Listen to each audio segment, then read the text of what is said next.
CAC 40 a résisté ce mercredi malgré l'accélération de l'inflation aux États-Unis. Parmi les valeurs qui se sont distinguées, on retrouve Ubisoft Entertainment. L'éditeur de jeux vidéo a chuté après avoir dévoilé pour son exercice 2021-2022 des prévisions jugées décevantes par les analystes. Par ailleurs, le groupe a fait part pour son exercice 2020-2021 d'un net booking, à savoir des ventes nettes en hausse de 46,1% à 2,24 milliards d'euros.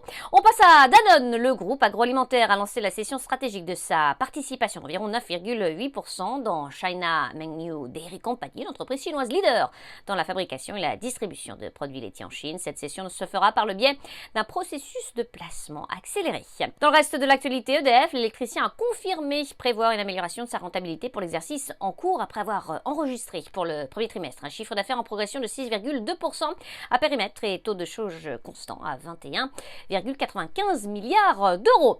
Maison du Monde, le groupe d'ameublement et de décoration était bien orienté après avoir publié pour le premier trimestre un chiffre d'affaires en progression de 35,8% à 330,9 millions d'euros. Le groupe a confirmé ses prévisions pour l'exercice en cours. Eiffage, le groupe de construction, a de son côté enregistré pour le premier trimestre un chiffre d'affaires en progression de 6% à 4 milliards d'euros. Le groupe a déclaré que ses résultats attendus en augmentation et par rapport à 2020 resteront toutefois impactés par les restrictions de déplacement qui affectent les concessions et ne retrouvent pas en 2021 leur niveau de 2019.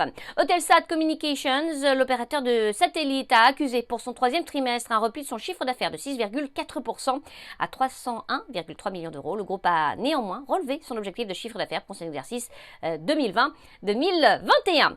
Et puis Eurazeo, la société d'investissement, a annoncé la cession de 49% de sa participation dans Trader Interactive à Carsales, la plus grande plateforme de vente en ligne de véhicules australienne. La vente de ces 49% devrait générer environ 280 millions de dollars avant impôt pour Eurazeo et ses partenaires, dont 180 millions pour la quote-part Eurazeo. Enfin, Neoen, le spécialiste des énergies renouvelables, a fait état pour le premier trimestre d'une production d'électricité en progression de 13% de son côté. Le chiffre d'affaires s'est inscrit en repli de 16%, un petit peu plus de 80 millions d'euros. À New York, Sabrina Cagliozzi pour Trading Central. Je vous souhaite une très belle fin de journée à tous. À demain!